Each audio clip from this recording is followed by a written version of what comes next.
Yung mga commenters na lagi na lang nagko-comment ang hindi relevant sa topic at puro sticker. Okay, pag-usapan natin ang isang malaking problema ng maraming content creators.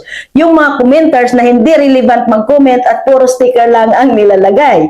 Kung creator ka at alam mo kung gaano ito naka-apekto sa reach, engagement at lalo na sa performance ng algorithm, alam mo hindi lahat ng comment ay equal. Para kay Meta at sa algorithm, quality engagement ang pinaka-importante. Ibig sabihin, dapat may kaugnayan sa content, may thought at may value. Pero kapag puro sticker, emoji lang at walang kinalaman sa video ang comment, ang basa ng algorithm, hindi interesting ang content niya. At kapag ganyan, bumababa ang distribution mo. Mas kaunting tao ang makakakita ng content mo. So, malaking issue talaga. So, ano ang dapat gawin?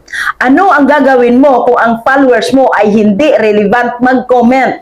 Una, mag-set ka ng clear call to action sa video mismo. Sabihin mo, comment your opinion. Anong take mo dito? Sagutin mo tong tanong. Huwag general na comment down below. Mas specific dapat para guided sila. Pangalawa, i-train mo ang audience mo. Yes, totoo yan para silang community na kailangan maturuan. Pwede mong sabihin, guys, avoid sticker, comments kasi hindi siya nababasa ng algorithm.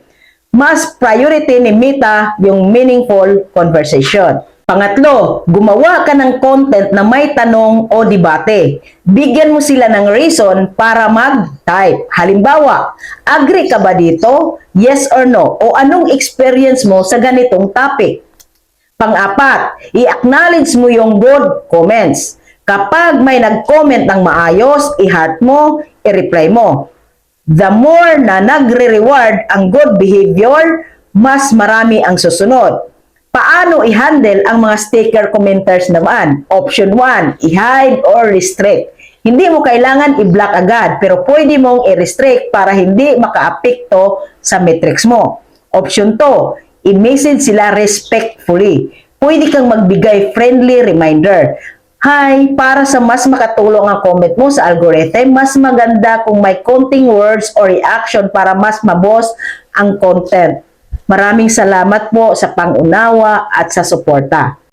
Option 3, i-turn into an opportunity. Kapag puro sticker ang comment, gamitin mo to na content idea. Pwede mong i-explain sa next video. Guys, ito yung reason kung bakit hindi advisable ang sticker comments at bakit bumabagsak ang reach kapag ganito. Ganun lang kasimple. Sa dulo, ang goal natin bilang creator ay mag-build ng engaged community, hindi lang numbers.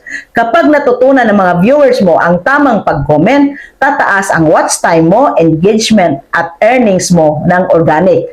Kaya kung isa ka sa mga creator na hirap sa mga irrelevant at sticker comments, sundin mo itong advice. Promise, magbabago ang performance ng page mo. Natulungan ba kita? Like, follow, and share.